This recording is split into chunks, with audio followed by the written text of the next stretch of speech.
de cette édition, le palmarès de la première édition du Ballot d'Or, la cérémonie de récompense des exploitants familiaux.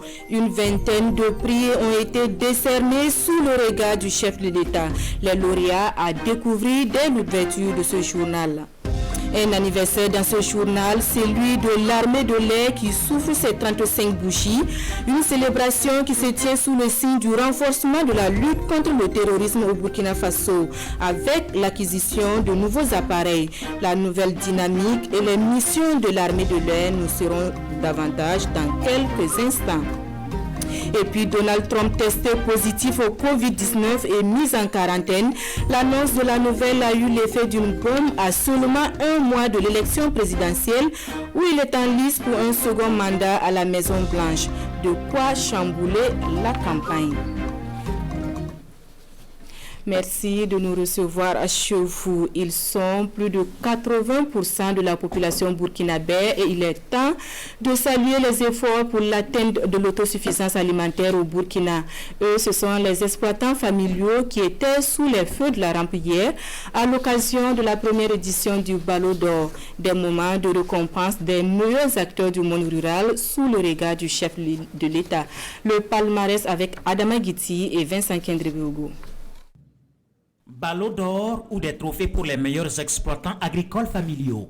Le plus convoité est remporté par Bassirou Sienou de la Boucle du Mouhoun qui reçoit son trophée des mains du président du Faso. Sylvie Kassongo, Nessama des Hauts-Bassins s'adjuge l'argent des mains du Premier ministre. Et le bronze va à Ali Doubandé du Centre-Sud. Son trophée lui est remis par le président du Conseil constitutionnel.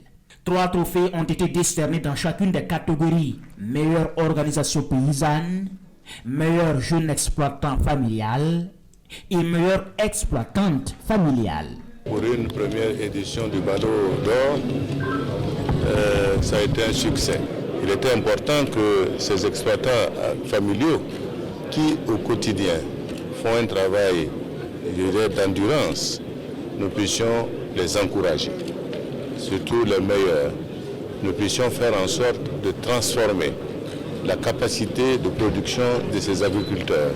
Au moins, pour une fois, le domaine de l'agriculture a été magnifié par une activité du genre.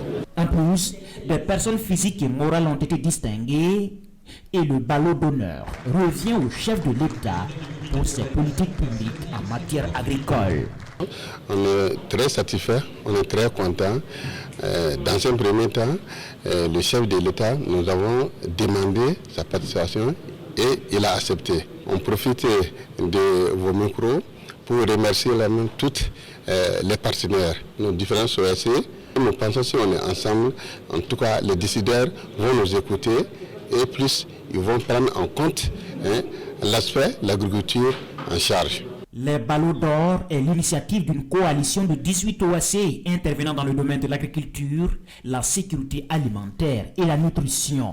Une initiative soutenue par plusieurs partenaires, dont le ministère de l'Agriculture et la coopération néerlandaise. L'excellence et surtout la compétitivité, une quête des acteurs de la filière soja, gingembre et manioc. Dans cette quête, ils ont à leur côté la Direction générale de la promotion de l'économie rurale. Elle met à la disposition de ces acteurs un document de normes et de qualité. Document remis en présence de Adama Guiti et Amadou Marcel Tou. La Direction générale de la promotion de l'économie rurale dote les filières gingembre, soja et manioc de normes et référentiels techniques de certification. Cette démarche vise davantage la conquête du marché, la qualité des produits agricoles, mais également l'atteinte de la sécurité alimentaire. Dans la vision globale du gouvernement, c'est de permettre que nos produits agricoles soient compétitifs sur le plan national et sur le plan international. Et pour cela, il faut que nous ayons des normes qui attestent que nos produits agricoles sont de très bonne qualité. Donc il y a une question de compétitivité sur le prix et également une question de compétitivité sur la qualité des produits agricoles. En attendant son appropriation par les acteurs du monde rural, ce document présente déjà des avantages considérables en ce sens qu'il vise la promotion de la qualité des produits agricoles nationaux. Ces normes vont nous permettre de gagner encore beaucoup de marchés parce que la qualité de nos produits nous permettra de vendre à l'extérieur au niveau international. Et vraiment, ça vient augmenter nos revenus. L'élaboration de ce document des normes spécifiques est rendue possible grâce au projet de développement de la valeur ajoutée des filières agricoles et à l'ABNorm. Venons-en à cet autre titre de l'actualité, la célébration du 35e anniversaire de l'armée de l'air. À l'occasion, la base aérienne a ouvert ses portes aux hommes de médias, des journalistes qui ont découvert la nouvelle flotte de l'armée de l'air qui vient en renfort à la lutte contre le terrorisme au Burkina. Précision dans ce reportage de Draman Guéni. 35e anniversaire de l'armée de l'air burkinabé ce 1er octobre. 35 ans de défense du territoire aérien national et d'appui aux unités terrestres. À l'âge de la perfection, l'armée de l'air s'ouvre aux journalistes. Face aux nouveaux défis, le ciel est mieux dompté par l'armée burkinabé. La flotte aérienne est renforcée avec plusieurs types d'appareils flambant neufs, des hélicoptères pour les interventions et des avions pour le transport et la reconnaissance. La prise en main de ces nouvelles acquisitions se fait en partenariat avec les constructeurs, les ressources humaines à l'école de la technologie de dernière génération. Honorine Moyenga est de ce groupe. Le sous-lieutenant est l'une des 2 pilotes féminines de la base, une première dans l'armée burkinabé. Sortie en 2018, elle a à son actif plus de 400 heures de vol. Actuellement, je vole sur le BA-42 en tant que copilote. Je suis équipier confirmé aussi sur Tétras et je participe aux opérations qui entrent dans le cadre de la sécurisation du territoire, les missions de reconnaissance, de surveillance, de recherche, d'escorte et suivi de convois. L'entretien et la révision de ces appareils se fait aussi sur place avec une équipe 100% burkinabé. L'adjudant-chef major Boukari Diaby est mécanicien. Aujourd'hui, la flotte du colonel-major Palinfo est forte et variée, des avions de chasse, de renseignement, de transport, des hélicoptères de combat. Avec cette logistique et le nouveau plan tactique, le patron de l'armée de l'air peut se déployer dans le dernier village du Burkina en un temps record. Jusqu'à présent, nous avons été écoutés. Aujourd'hui, si nous n'arrivons pas à faire quelque chose, ce n'est pas la faute de quelqu'un, ça serait de notre faute. Je puisse vous l'affirmer avec les équipements, avec les moyens qu'on a. En tout cas, nous pouvons atteindre toutes les frontières du Burkina Faso pour appuyer les unités qui sont sur le terrain. Il y a des équipages mixtes et notre ambition, c'est de demain d'avoir que des équipages burkinabés. Le transfert définitif de compétences, c'est la dernière ligne droite de l'armée de l'air pour parachever sa modernisation. Le Haut Conseil pour la réconciliation et l'unité nationale poursuit ses consultations tout azimut pour l'atteinte des missions à lui assignées.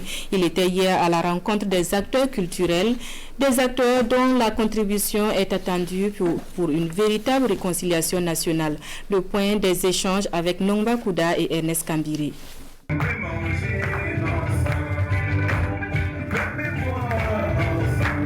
Pour une réconciliation véritable des Burkinabés garde d'une cohésion sociale retrouvée, la contribution des artistes, des comédiens et autres associations de la société civile partageant les valeurs du Ashkroun est sollicitée.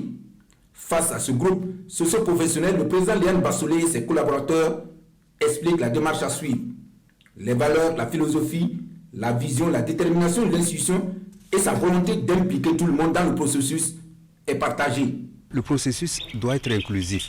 Et il faut que nous rencontrions chacun dans son domaine pour échanger avec eux, leur donner en partage ce que nous avons fait, où nous sommes rendus et ce que nous souhaitons faire dans les jours, semaines et mois à venir pour concrétiser un peu plus le processus de la réconciliation. Et pour les artistes et autres comédiens engagés dans cette approche, le processus sur lequel le Ashkroun va bâtir la charte d'une réconciliation vraie est à accompagner foi de Malika la slameuse. Quoi qu'on dise, la culture est le meilleur moyen aujourd'hui, en tout cas pour apaiser les cœurs et pour parler réconciliation.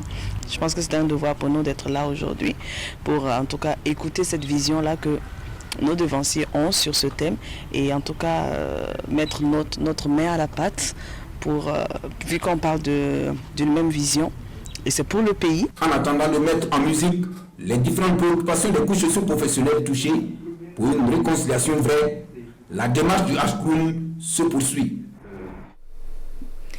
Cap sur Bobo Dioulasso pour la coupure du ruban du lycée scientifique national. 3 milliards de francs CFA ont été nécessaires à la réalisation de l'établissement qui se veut un creuset de promotion de l'excellence dans les filières scientifiques. Le film de la cérémonie d'inauguration avec Kassoum Milogo et Karim Sissé. Ces coups de ciseaux viennent mettre fin aux prises de cours dans des bâtiments d'emprunt. Désormais, les élèves du lycée scientifique national de Bobo Dioulasso pourront prendre les cours dans leurs propres locaux. Bâti sur une superficie de 4 hectares et demi, le lycée scientifique national de Bobo Dioulasso comprend entre autres un bâtiment administratif, un bloc pédagogique, des salles d'études, une infirmerie et une salle polyvalente. Sa réalisation et son équipement ont été financés par la Banque mondiale à hauteur de 3 milliards de francs CFA. Un accompagnement financier qui permet au gouvernement de concrétiser l'une des volontés du chef de l'État, qui est de constituer une masse critique de scientifiques, de chercheurs et d'ingénieurs capables de répondre aux défis du développement socio-économique du pays.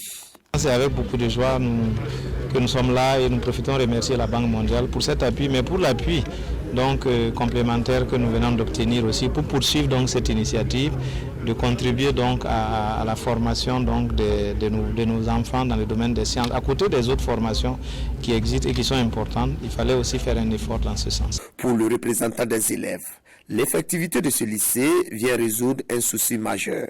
Cependant, il souhaiterait que cette vision soit prise en compte au niveau supérieur. C'est vrai qu'il y a des difficultés, mais ces difficultés au fur et à mesure seront résorbées. Et donc on en est conscient et c'est un ensemble, le travail se fera et se fait déjà. Et c'est les rassurer que l'objectif du gouvernement, ce n'est pas de les amener à la fin du bac et de les garder, mais tout ce que j'ai cité montre qu'il y a une dynamique qui est engagée. Avec ce nouveau lycée, le Burkina compte aujourd'hui 2 lycées scientifiques nationaux et 4 régionaux. Le gouvernement compte réaliser 7 autres lycées scientifiques régionaux d'ici à la rentrée 2021-2022. Le projet de développement aux connexions de l'électricité poursuit son déploiement dans les différentes régions du pays. Après Tenkodogo, Kaya et Waiguia, c'est au tour de la cité du Cavalier Rouge d'accueillir le projet. Un projet qui vise l'accès à l'électricité à moindre coût. 6 000 ménages raccordés au système électrique, c'est l'objectif chiffré du PDCL. Des détails avec Roger Kam et Olokoda de retour de Koudougou. Bonne nouvelle pour les populations de la cité du Cavalier Rouge. Le projet de développement des connexions à l'électricité se déploie ici à Koudougou pour faciliter l'accès à l'électricité. Avec le PDCL, des branchements électriques sont désormais possibles à partir d'une avance de 3 000 francs CFA. D'habitude, le branchement coûte aux alentours de 200 000 et presque 300 000 francs. Donc ce que nous proposons maintenant dans le cadre de ce projet, c'est seulement une avance de 3 000 francs que le client paye et il paye le reste étalé sur 5 ans. Il peut payer comme il veut, mais nous avons des mensualités fixes, minimales, qui va devoir payer chaque mois. Des compteurs Cash Power sont proposés aux abonnés dans le but de leur permettre de suivre leur consommation. Et ce sont 6 000 abonnés qui sont dans le viseur du PDCL, un projet à travers lequel le gouvernement ambitionne accroître le nombre de ménages modestes raccordés au réseau de la Sonabel. En 2015, nous étions à seulement 23% de la population qui avait accès à l'énergie. Aujourd'hui, nous sommes à pratiquement 42% et d'ici la fin de l'année, nous serons à 45% de la population burkinabé qui aura accès à l'énergie. Et nous sommes passés de 500 000 abonnés au réseau Sonabel en 2015 à pratiquement 900 000 abonnés. Ça vous dit que c'est des projets comme PDCL qui vont nous permettre d'aller de l'avant et permettre à la majorité des Burkinabés d'avoir accès à l'énergie. L'enjeu ici est d'améliorer les conditions de vie des populations bénéficiaires. Et pour accompagner le PDCL à relever ce challenge, la société burkinabé d'électricité a entrepris des travaux d'extension de son réseau et la construction de nouvelles infrastructures, question d'offrir à la ville de Koudougou du courant en continu. Le projet de gestion participative des forêts classées, lui, a pris fin ce 30 septembre après 6 années de mise en œuvre. Les acteurs se sont retrouvés le 29 septembre pour la validation du rapport de mise en œuvre et surtout capitaliser les acquis afin d'améliorer d'éventuels projets similaires au Burkina Faso. Précision dans ce reportage de Césaire Carrefour et Vincent Kendrebogo. Le projet pour la gestion participative des forêts classées a favorisé la régénération de plus de 5000 hectares de forêts et la restauration de plus de 500 hectares de terres dégradées. C'est le bilan fait par le secrétaire général par intérim du ministère en charge de l'environnement à cet atelier. Autre acquis, le renforcement des capacités de plus de 4000 acteurs locaux sur les technologies innovantes de protection de l'environnement et l'amélioration des conditions de vie des populations en milieu rural. Le projet est mis en œuvre à hauteur de 93,35% et c'est excellent donc, au niveau donc, de notre pays pour ce résultat-là. Le projet laisse un passif d'activité inachevé d'environ 60 millions de francs CFA. Ces fonds sont transférés à l'État pour l'achèvement du projet, affirme le secrétaire général par intérim du ministère. Et d'autres ressources vont être mobilisées pour consolider les acquis. Le projet est en train de travailler avec la hiérarchie, c'est-à-dire le ministère, et pour aller vers l'élaboration d'un nouveau projet. Et avec les mêmes partenaires qui ont travaillé donc dans l'approche programmatique que vous avez connue, c'est-à-dire l'intégration de plusieurs projets dans le même programme. Le projet pour la gestion participative des forêts classées est financé par la Banque africaine de développement à hauteur de 6 milliards de francs CFA. La Caisse nationale de sécurité sociale solidaire des plus démunis, des bourses d'études, des kits scolaires et des vivres ont été remis à une centaine de veuves et à 150 orphelins de la ville de Ouagadougou. Le témoignage de Vincent Kendrebogo. La veuve Aminata reçoit des mains du directeur général de la Caisse nationale de sécurité sociale un sac de riz de 50 kg. Comme elle, une centaine de veuves sont bénéficiaires de cette action de la part de la CNSS. À travers cette initiative, 150 orphelins et enfants vulnérables reçoivent également un soutien en nature et en espèces. Ce soutien, composé entre autres de vivres, d'une bourse et d'un kit scolaire, répond à la mission sociale de la Caisse nationale de sécurité sociale, selon le directeur général de la CNSS. Par exemple, il y a des critères d'âge, il y a les critères d'être un parent qui est un assuré ou un pensionnaire de la Caisse de sécurité sociale, d'être orphelin, d'être dans une situation de vulnérabilité. Si vous avez affaire à une famille polygame, s'il y a des enfants, nous essayons de faire en sorte à ce que chaque lit, s'il y a des enfants qui sont en situation d'éligibilité, nous veillons à ce que chaque lit dont l'enfant soit éligible sans tomber dans une quelconque discrimination de quelque nature que ce soit. Cette initiative caritative est fortement accompagnée par des institutions financières et des banques de la place qui ont mobilisé plus de 20 millions de francs CFA à l'occasion en appui à la CNSS. Après Ouagadougou, 50 autres orphelins et enfants vulnérables et 100 autres veuves de Bobo Dioulasso bénéficieront du même soutien de la part de la CNSS. L'Amérique et le monde se sont réveillés avec la nouvelle qui a eu l'effet d'une bombe. Donald Trump est positif au Covid-19 et mis en quarantaine, et ce à seulement un mois de l'élection présidentielle où il est en lice pour un second mandat à la Maison-Blanche. Interrogé jeudi pour savoir s'il comptait participer au prochain débat face à Donald Trump le 15 octobre, le candidat démocrate à la présidentielle n'avait aucun doute quant à la réponse. Je participerai au prochain débat. Mais désormais, rien n'est moins sûr, car entre-temps, il y a eu cette annonce tonitruante du président américain sur Twitter. Ce soir, la Première Dame et moi avons été testés positifs au Covid-19. Nous allons commencer immédiatement notre processus de quarantaine et de récupération. Nous allons nous en sortir ensemble. Dans ce courrier rendu public, son médecin précise que le président va bien et qu'il devrait pouvoir continuer à exercer ses fonctions de la Maison-Blanche où il reste en convalescence. Impossible donc pour Donald Trump de se rendre en Floride comme prévu ce vendredi. Son déplacement dans cet État clé a été annulé. Une première conséquence sur la campagne du président qui avait jusqu'ici maintenu ses meetings malgré l'épidémie de coronavirus. Dans un contexte déjà inédit, de nombreuses questions se posent à un mois de l'élection. La campagne va-t-elle pouvoir continuer normalement ? Le candidat Joe Biden va-t-il poursuivre ses meetings alors que son adversaire républicain ne le peut pas ? Même asymptomatique, Donald Trump devra rester à l'isolement pour une durée indéterminée. Et s'il a des symptômes plus graves, c'est l'ensemble du processus qui pourrait être affecté, y compris l'élection elle-même. Un mot de sport dans ce journal et le public est invité ce week-end au stade Issoufou Konombo pour des matchs comptants pour la 3e journée du championnat national de football. De belles affiches au programme. Les enjeux de ces matchs ont été expliqués au cours d'une conférence de presse suivie pour nous par Adama Giti et Yacouba Gourou. Pour le compte de la 3e journée du Faso Foot, l'AS Police va en découdre avec Salitas FC au stade Issoufou Joseph Konombo ce vendredi. Muni d'un effectif à la hauteur des ambitions, la bête noire de l'équipe de Salimata Kasséli Football Club espère créer la sensation, mais tout en respectant l'adversaire. Du côté de Salitas, on compte mettre fin au signe indien, mais cette fois-ci, sans Samien appelé en équipe nationale. C'est des erreurs souvent qui nous arrivent.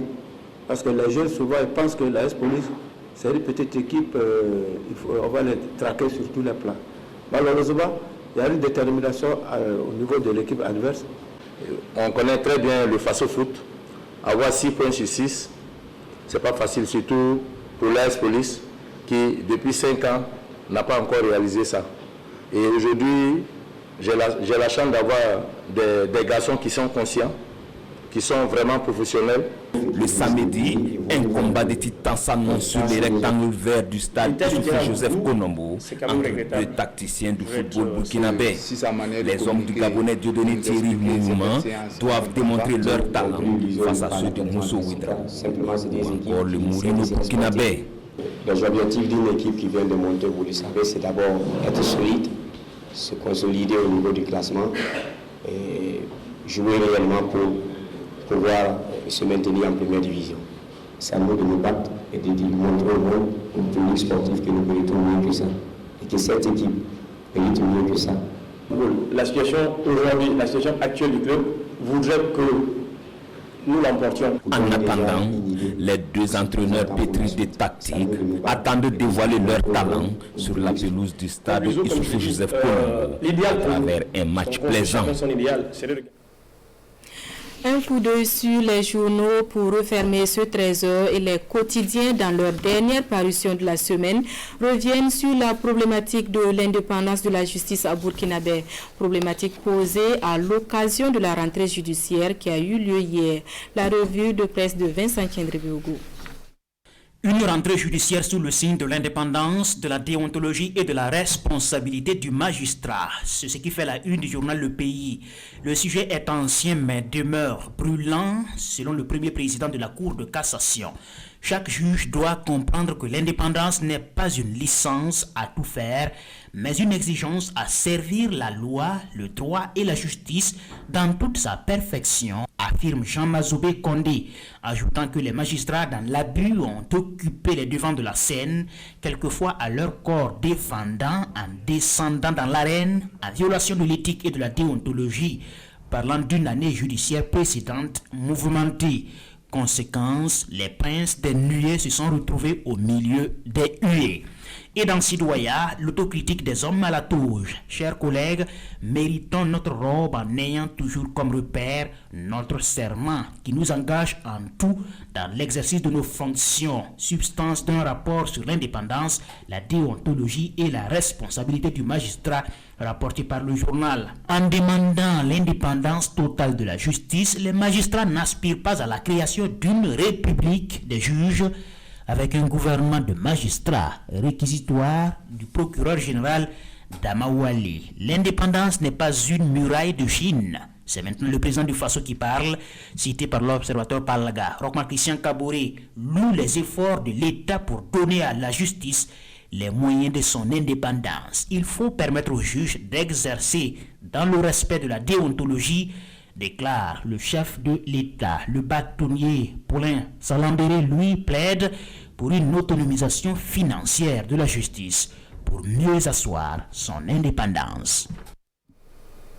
Fin de cette édition. Merci à vous qui l'avez suivi. L'actualité revient en langue nationale à 14h. À demain, Dieu voulant.